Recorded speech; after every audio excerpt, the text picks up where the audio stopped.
దేవునికి మహిమ కలుగునుగాక. దేవుని పరిశుద్ధ నామమునకు స్తోత్రం కలుగునుగాక. దేవుని బిడ్డలారా, పరిశుద్ధ గ్రంథములో నుండి చిన్న మాట చదువుకొని మనం ఆరాధన క్రమంలో ముందుకు సాగుదాము. అపోస్తలుల కార్యము 16వ అధ్యాయము 30వ వచనము చదువుతున్నాను.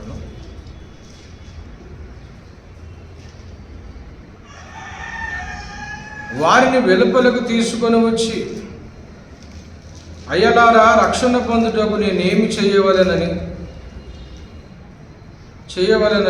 అనెను. అందుకు వారు, ప్రభు అయిన యేసునందు విశ్వాసముంచుము, అప్పుడు నీవును నీ ఇంటి వారును రక్షణ పొందురని చెప్పి అతనికి అతని ఇంటనున్న వారందరికీ దేవుని వాక్యము బోధించిరి. దేవునికి స్తోత్రం. చిన్న మాట ప్రార్థన చేసుకుందాము. ప్రేమ కలిగిన దేవానికి స్తోత్రం చెల్లిస్తున్నాం. ఇంతవరకు నాయన మీ యొక్క ప్రతి ఘట్టములో ఉండి నడిపించిన మా ప్రభువానికి స్తోత్రం చెల్లిస్తున్నాం.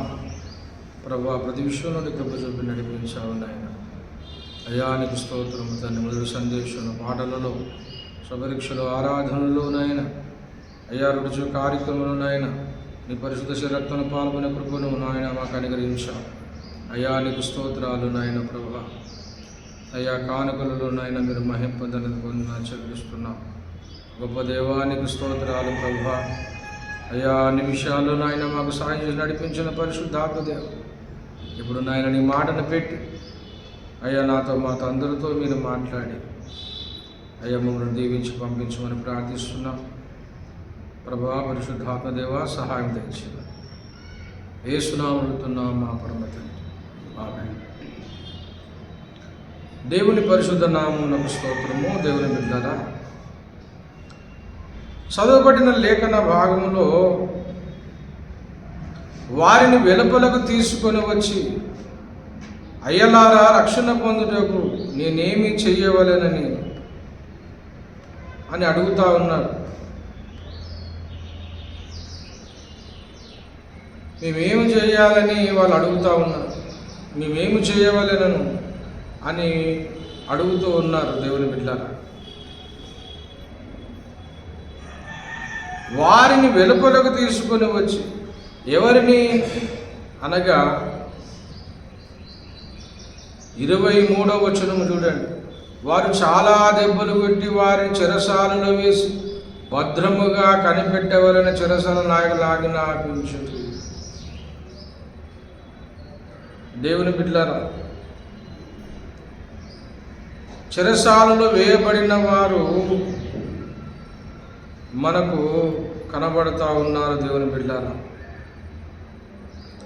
పౌలును శీలాను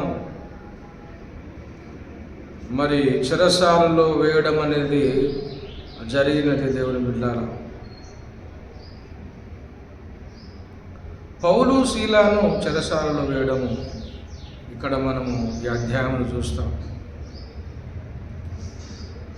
పౌలు శీలాను ఎందుకు వాళ్ళు చెరసాలలో వేయడం అనేది జరిగినది అంటే, మనము ఈ అధ్యాయం అంతా కూడా మనం చూస్తూ ఉంటే ఒక వచనము మనము చూద్దాము. దయచేసి చూడండి.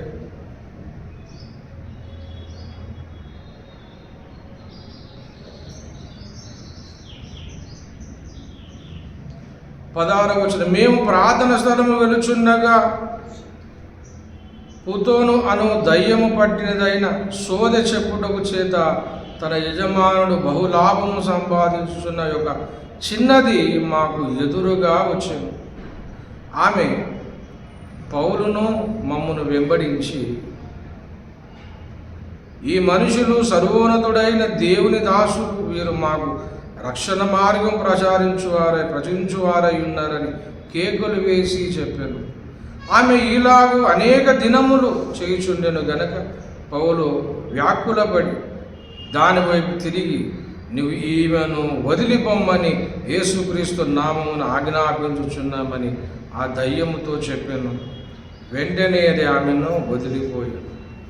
ఒక చిన్నదాన్ని దయ్యం బట్టి పీడిస్తూ ఉంది.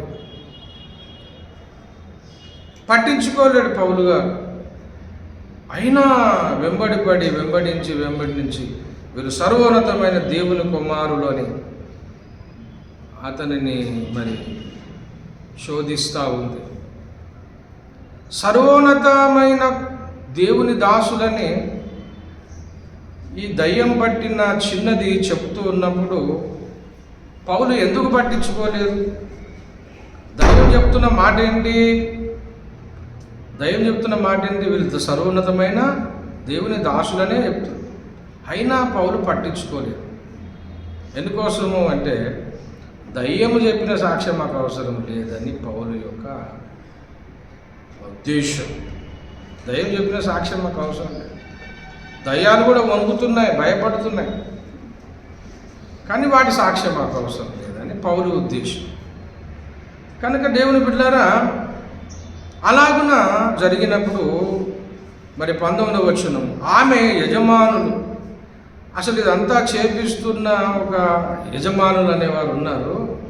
ఆ యజమానులు ఏం చేస్తున్నారంటే ఈ అమ్మాయిని అలాగున చేయించి అమ్మాయిని వాడుకుంటున్నారు. వాడుకొని ఏదేదో సోద చెబుతూ ఉంటున్నప్పుడు వీటికి లాభాలు వస్తున్నాయి. ఆమె సోద చెప్తుంది, ఎవరినో ఒక వ్యక్తిని తీసుకొని కొన్ని సాక్ష్యాలు చెప్తుంది. నీకు ఇలాగవుతుంది, అలాగవుతుంది, నీ జీవితంలో ఇలాగుంది, మీ ఇంట్లో ఇలాగుంది, పరిస్థితులను చెప్తూ ఉంటుంది. ఆమె కొన్ని జరుగుతాయి, కొన్ని జరగవు. అలా జరుగుతూ ఉంటాయి, కొన్ని జరగకుండా ఉంటాయి. వీటిని లాభసాధకంగా చేసుకున్న వాళ్ళు కొంతమంది పెద్ద మనుషులు అక్కడ ఉన్నారు. అమ్మాయిని ముందు పెట్టి సోద చెప్పిస్తూ వ్యాపారం చేసుకుంటున్నారు కొంతమంది పెద్ద మనుషులు. వాళ్ళ వ్యాపారం దెబ్బతిన్నది. ఎప్పుడైతే యేసునామమును వదిలిపోమని పౌలు ఆజ్ఞాపించాడో ఆ దయ్యం వదిలిపోయింది. వదిలిపోగానే ఆమె నార్మల్గా అయిపోయింది. అప్పుడు ఈ పెద్ద మనుషులకు భయం పుట్టింది. ఇప్పుడు ఈమె సోద చెప్పదు, ఈ విధంగా ప్రేరేపింపబడదు, ఇప్పుడు మా లాభం అంతా పోయింది, వ్యాపారం దెబ్బతిన్నదని చెప్పి పౌలు శీలా మీద వాళ్ళు కక్ష కట్టి, ఇగో యూదులు ఇక్కడ వచ్చి మతభేదాలు పుట్టిస్తున్నారు. 19వ వచనం చదువుతున్న, ఆమె యజమానుల తన లాభసాధకం పోయినని చూసి పౌలు శీలను పట్టుకుని గ్రామ చౌడి అధికారులకు ఈడ్చుకొని పోయి అంతటా న్యాయాధిపతులను వారిని తీసుకుని వచ్చి, ఈ మనుషులు యూదులై ఉండి రోమీయులమైన మనము అంగీకరించుటకైనను చేయుటకైనను కూడని ఆచారము ప్రచురించుచు మన పట్టణముకు గలిబిలి చేయుచున్నారని వాళ్ళు చెప్తా ఉన్నారు. మనం రోమియోలము, వీళ్ళు యూదులు ఏదో చెప్తున్నారు, గలిబిలి చేస్తున్నారని వాళ్ళ మీద అబద్ధ సాక్ష్యాలు చెప్పి వారిని ఏం చేశారంటే వారిని జైల్లో వేయడానికి వాళ్ళు పూనుకున్నారు. అప్పుడు జనసమూహం వారిని దొమ్మిగా వచ్చి న్యాయాధిపతులను వారిని వస్త్రము లాగి వారిని బెత్తముతో కొట్టవాలని ఆజ్ఞాపించింది. వారు చాలా దెబ్బలు కొట్టి వారిని చెరసాలలో వేసి భద్రంగా కనిపెట్టవాలని చెరసాల నాయకులు ఆజ్ఞాపించింది. చెరసాలలో వేశారు పౌలు శీలను. ఎందుకోసము? ఇక్కడ వీళ్ళు కుట్ర కలిగి వీళ్ళు యూదులు ఇక్కడ వచ్చి అన్ని గలిబిలి చేస్తూ ఉన్నారని వాళ్ళు అబద్ధ సాక్ష్యాలు చెప్పి లేనిపోని మాటలు చెప్పి వారిని కొట్టించి చెరసాలలో వేయించారు.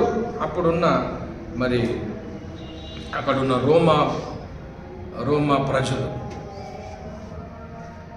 అలాగిన వారిని జైల్లో వేయించారు. అప్పుడు జరిగిన అద్భుతం ఏమిటంటే 24 వచ్చిన, అతడు అట్టి ఆజ్ఞను పొంది వారిని లోపలి చెరసాలకు త్రోసివేసి వారిని కాళ్ళకు బోండా వేసి బిగించెను. 25 అయితే మధ్యరాత్రి వేళ పౌలు శీలను దేవుని ప్రార్థించుచు కీర్తనలు పాడుచు, ఆ చెరసాలలో ఉన్న పౌలు శీలను ఏం చేశారు? పాటలు పాడుతున్నారు, దేవుని స్తుతిస్తున్నారు. దేవుని బిడ్డ చెరసాలలో పాటలు పాడుతున్నారు పౌలు శీలను. బెత్తంతో కొట్టబడ్డారు, వస్త్రాలు చిరిగిపోయినాయి. అయినా వాళ్ళు దేవుని మీద సనగలేదు. అయ్యో, మేము దేవుని సువార్త ప్రకటిస్తూ ఉన్నాం, మాకు ఇలాంటి ఎందుకు శ్రమ జరిగిన, ఇలాంటి పరీక్షలు, ఇలాంటి కష్టమైన పరిస్థితి ఎందుకు వచ్చింది? మేము కొట్టబడ్డాము, వస్త్రాలు చినిగిపోయిన అవమానం కలిగింది, ఇంత వేదన బాధ అవసరమా మాకు? దేవుడు నమ్మినాము, మాకు దేవుడు ఏమేం చేశాడు, ఇలాంటి కష్టాలు వచ్చాయి, బాధలు వచ్చాయని చెప్పి వాళ్ళు సనువు కొనలేదు, గొనుక్కొనలేదు. వాళ్ళు జైల్లో పడినప్పుడు కూడా వాళ్ళు చెరసాలలో దేవుని స్తుతిస్తున్నారు. దేవునికి స్తోత్రం కలుగును గాక. హల్లెలూయా. దేవుని స్తుతిస్తున్నారు. వాళ్ళ దెబ్బలు మర్చిపోయారు, వాళ్ళ వస్త్రాలు ఒంటిపైన లేవు, కాళ్ళకు పెద్ద బోండ వేశారు, ఒక చెక్కతో కూడిన ఆ బోండ తొలగించేసి గొలుసుతో కట్టి చిత్రవదలు చేస్తూ ఉన్నారు. అయినా వారు దేవుని స్తుతిస్తున్నారు. దేవునికి స్తోత్రం కలుగును గాక. హల్లెలూయా, హల్లెలూయా. దేవుని బిడ్డలారా, మన విశ్వాసం అనేది, మన భక్తి అనేది ఎప్పుడు తెలుస్తుంది అంటే శ్రమలలోనే తెలుస్తుంది, కష్టాలలోనే, బాధలలోనే తెలుస్తుంది. అన్నీ బాగున్నప్పుడు ఎవరైనా దేవునికి స్తోత్రం అంటారు, హల్లెలూయా అంటారు, పాటలు పాడతారు, శుద్ధి చెప్తారు. కానీ ఏ మంచి జరగలేదు, అవమానం జరిగింది, హింస జరిగింది, దెబ్బలు తిన్నారు, రక్తసిక్తమయ్యారు, కొరడా దెబ్బలు, బెత్తం దెబ్బలు తిన్నారు, అవమానం కలిగింది. అయినా వాళ్ళు జైలులో దేవుని స్తుతిస్తూ ఆరాధిస్తున్నారు, పాటలు పాడుతూ, కీర్తనలు పాడుతున్నారు. దేవుని బిడ్డలారా, ఎప్పుడైతే ఆ స్తుతిస్తూ ఆరాధిస్తూ ఉన్నారో అప్పుడు ఒక గొప్ప అద్భుత కార్యము దేవుడు చేశాడు. అప్పుడు అకస్మాత్తుగా మహాభూకంపం కలిగిన చెరసాల పునాదులు అదిరేను, వెంటనే తలుపులన్నీ తెరుచుకొనేను. దేవునికి స్తోత్రం కలుగును. అందరి బంధకములు ఊడిపడాను, చెరసాల కదిలిపోయింది, భూకంపం కలిగింది, వారికి ఉన్న సంఖ్యలన్నీ ఊడిపడిపోయినాయి. అలాంటప్పుడు వాళ్ళు ఏం చేయాలి? ఇలాంటి పరిస్థితి వచ్చింది, సంఖ్యలు ఊడిపోయినాయి, తలుపులు తెరవబడ్డాయి. అప్పుడు పారిపోవాలనుకోవాలి కదా, వారి పారిపోలేదు. దేవుని బిడ్డారా, అక్కడ చూడండి 27వ వచనం. అంతలో చెరసాల నాయకుడు మేలుకొని చెరసాల తలుపులన్నీ తెరుచుట చూసి ఖైదీలు పారిపోయారనుకొని కత్తి దూసి తను తాను చంపుకున్నాడు.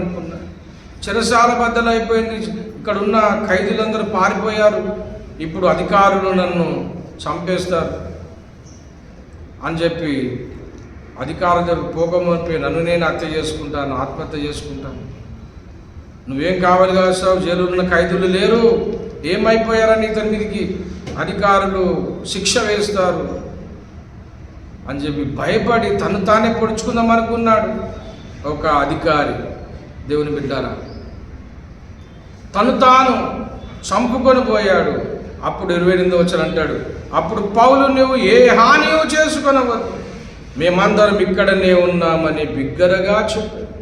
దేవునికి మహిమ కలుగును గాక. పౌలు అన్నాడు, మేము ఇక్కడనే ఉన్నామయ్యా, నువ్వే హాని చేసుకో. అతడు దీపం తెచ్చుకొని తెమ్మని చెప్పి లోపలికి వచ్చి వణుకుచూ పౌలును శీలాను సాగిలపడి వారికి వెలుపలికి తీసుకొని వచ్చాడు. దేవునికి స్తోత్రం. ఆ చెరసాల నాయకుడు బయటికి తీసుకొని వచ్చాడు. బయటకు తీసుకొని వచ్చి అడుగుతున్న ప్రశ్న ఏమిటో తెలుసా? అయ్యలారా, రక్షణ పొందుటకు మేమేం చేయాలి? అద్భుతం చూశాడు అతను నాయకుడు. చెరసాల బద్దలైపోయింది, సంఖ్యలు ఊడిపడిపోయినాయి, అద్భుతం జరిగింది. అయినా వాళ్ళు అందులోంచి పారిపోలేదు. అప్పుడు ఆ చెరసాల నాయకుడు అంటాడు, ఎంత విశ్వాసం అతని కలిగిందో చూడండి. వీరు నమ్మిన దేవుడు గొప్ప దేవుడు, వీరు ప్రకటిస్తున్న దేవుడు గొప్ప దేవుడు. ఎంత నమ్మకంగా ఉన్నారు, ఎంత విశ్వాసంతో ఉన్నారు, ఎంత నిరీక్షణ కలిగి ఉన్నారు. వీరు నమ్మిన దేవుడు గొప్ప దేవుడని అతనికి విశ్వాసం కలిగింది. దేవుని పిల్లరా, పారిపోయే అవకాశం ఉన్నా పారిపోలేదు, పారిపోయిన అవకాశం దొరికింది, అయినా పారిపోలేదు. వారిలో ఉన్న నమ్మకము, విశ్వాసము, నిజాయితీ, వారిలో ఉన్న ఒక నిరీక్షణను చూసి ఆ చెరసాల నాయకుడు మారు మనసు పొందాడు. మారు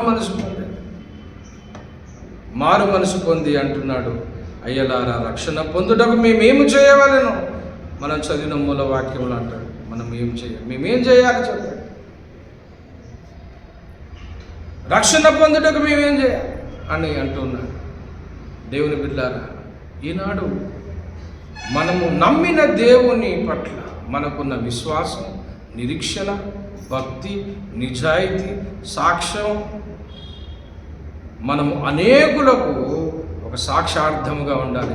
దేవునికి స్తోత్రం కలుగునుగాక. మనము నమ్మిన దేవుని పట్ల మనకున్న నిరీక్షణ, మనకున్న నమ్మకం. ఏదో శ్రమలు, బాధలు, కష్టాలు ఏదో వచ్చినప్పటికీ చాలామంది వెళ్ళిపోతూ ఉన్నారు. ఏదో దేవుడు మేలు చేయలేదని, ఏదో ఉపకారం కాలేదని మళ్ళీ వెనుకకైపోతూ ఉన్నారు. దేవుని బిడ్డలారా, అది నిజమైన విశ్వాసంగా మన నమ్మిన దేవుని కోసం మనం నమ్మకంగా ఉండాలి. ఎన్ని హింసలు, ఎన్ని కష్టాలు, బాధలు, శ్రమలు వచ్చినప్పటికీ మన దేవుడు గొప్ప దేవుడే. మనం అనేకులకు సాక్ష్యంగా ఉండాలని మనం ఇక్కడ నేర్చుకోవాలి. దేవుని బిడ్డలారా, మనం కూడా, మన పైన కూడా రాబో కాలంలో అనేక అబద్ధ సాక్ష్యాలు చెప్తారు. అబద్ధ సాక్ష్యాలు చెప్తారండి. యేసయ్య మీద కూడా చెప్పారు కదా, అనేక అబద్ధ సాక్ష్యాలు యేసు పైన చెప్పారు. రేపు మన మీద కూడా అబద్ధ సాక్ష్యాలు చెప్తారు. అనేకమైన మరి పరిస్థితులు, మనకు గడ్డు కాలం అనేది, కష్టకాలం వస్తుంది. అప్పుడు యేసును వదిలేద్దామా? యేసును వదిలేసి మనం ఎటుపోతా అని చెప్పాడు. ఇంకా మరొక దేవుడు ఎవరున్నారు? రక్షకుడు ఎవరున్నారండి? ఎన్ని శ్రమలైనా, బాధలైనా నిజ దేవుని వదలవద్దు, సత్యదేవుని వదలొద్దు, మరణించి తిరిగి లేచిన దేవుని వదలొద్దు. ఆయన తప్ప ఇంకో దేవుడు లేడు. ఆయన వదిలితే మనకు వేరే దారే లేదండి. కనుక ఆయన యందు మనం నమ్మకంగా ఉండాలి. ఏదో కష్టం, బాధ, శ్రమ వచ్చిందని మనం దేవుని వదిలేస్తే మనము చాలా ప్రమాదంలో పడతాము. శ్రమలు వస్తాయి పోతాయి, కష్టాలు వస్తాయి పోతాయి, వ్యాధులు వస్తాయి పోతాయి. కానీ నిజ దేవుని వదిలితే ఇంకో ఆప్షనే లేదు. కనుక ఆయన దేవునికి, నిజమైన దేవునికి మన నమ్మకం ఉండాలి. మన విశ్వాసం అనేకులకు కనపరచాలి, మన నిరీక్షణ అనేకులకు కనపరచాలి, మన నిజాయితీని, యథార్థతను అనేకులకు కనపరచాలి. వీరు నమ్మిన దేవుడు నిజమైన దేవుడు, వీరి నిరీక్షణ, వీరి భక్తి, విశ్వాసం నిజమైనది అని అనేకులు వచ్చి మీరు నమ్మిన దేవుని మేమును నమ్ముతామని సాక్ష్యం ఇవ్వాలని, అలాంటి విశ్వాసం కలిగి మనం ముందుకు సాగాలి. దేవుని బిడ్డలారా, మరొక విషయం ఉంది ఇక్కడ. ఒక విషయాన్ని చెప్పి నేను ముగిస్తాను. ఏంటంటే, అతను అడుగుతున్న ప్రశ్న చాలా గొప్పది. అయ్యలారా అన్నాడు, రక్షణ పొందుటకు నేనేమి చెయ్యవలను అన్నాడు. రక్షణ పొందుటకు నేనేం చేయాలి? ఇది అందరూ అడగవలసిన ప్రశ్న.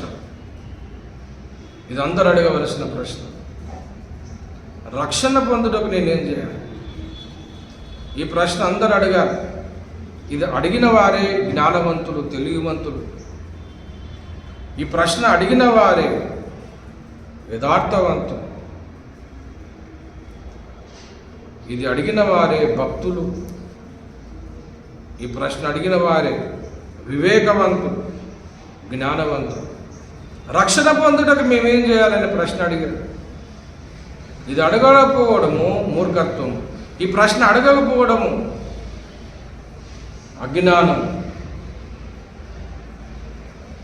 దేవుని బిడ్డలారా, ఇది అడగకపోవడము ఎంతో నష్టం.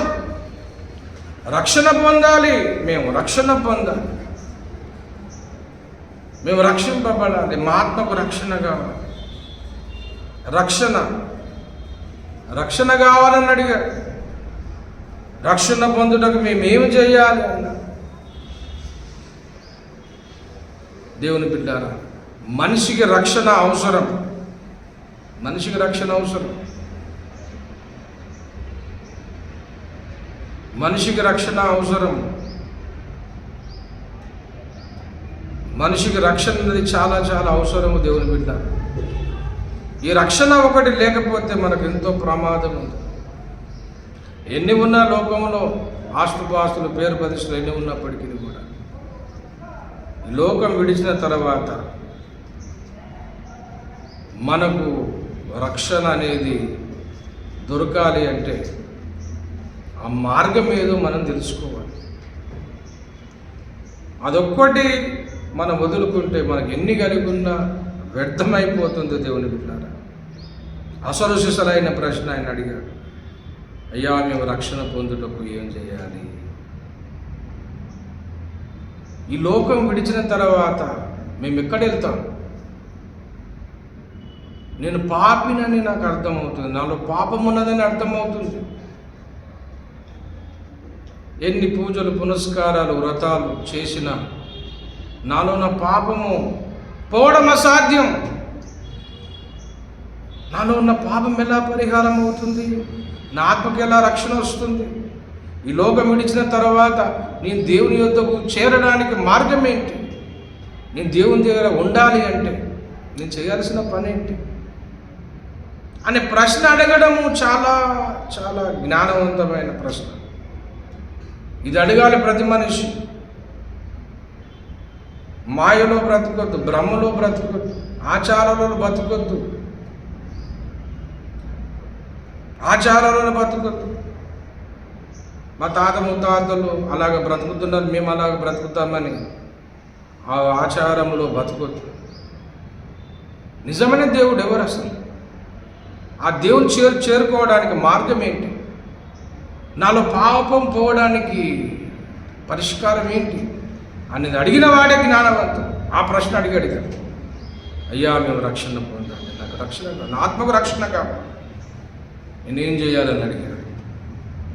దానికి మరి భక్తుడు ఇస్తున్న సమాధానం 31లో, అందుకు వారు ప్రభు అయిన యేసునందు విశ్వాసం ఉంచుము, అప్పుడు నీవును నీ ఇంటి వారును రక్షణ పొందురని చెప్తా ఉన్నాడు.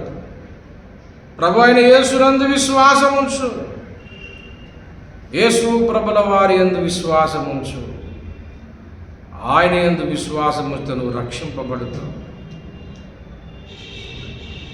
ఆయన నిజమైన దేవుడని నువ్వు నమ్మగలిగితే, సర్వ మానవాళి కోసం తన ప్రాణమును బలిపెట్టడానికి 2000 సంవత్సరాల క్రితం ఆయన భూలోకంలో అవతరించాడని నమ్మగలిగితే, అన్ని శాస్త్రాల ప్రకారము ఈ లోకానికి వచ్చాడని నమ్మగలిగితే, లేఖనములు, శాస్త్రాలు చెప్తున్న సాక్ష్యం ప్రకారం ఈ లోకంలో అవతరించి సర్వమానవాళి కోసం తన ప్రాణమును బలిగా పెట్టి రక్తము గార్చి మరణించి మరణాన్ని గెలిచి తిరిగి లేచిన వాడు యేసు అని నువ్వు నమ్మగలిగితే, భగవంతుడు చిందించిన రక్తం ద్వారా పాప విమోచన, పాప విడుదల, పాప పరిహారం కలుగుతుంది నువ్వు నమ్మగలిగితే నీకు రక్షణ కలుగుతుందని వారు చెప్పారు.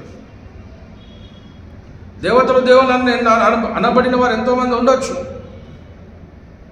కానీ బలి అయిన దేవుడు యేసు ప్రభులవారు, మరణాన్ని గెలిచిన వాడు యేసు ప్రభులవారు, రక్తం చిందించిన వాడు యేసు ప్రభులవారు అని నువ్వు నమ్మగలిగితే నీకు రక్షణ కలుగుతుందని చెప్పారు. ఎప్పుడైతే ఈ సువార్త వారు విన్నారో అతడు వారు ఆ బోధన వాక్యమును విని ఏం చేశారు? దేవుని వాక్యము బోధించిరి. ఆ రాత్రి ఆ గడియలను అతను వారికి తీసుకుని వచ్చి వారి గాయములు కడి వెంటనే అతడు అతన్ని ఇంటి వారును బాప్తిస్మం పొంది దేవునికి స్తోత్రం కలుగునుగాక. దేవుని బిడ్డలారా, కనుక ఈనాడు నువ్వు రక్షణ పొందాలి అంటే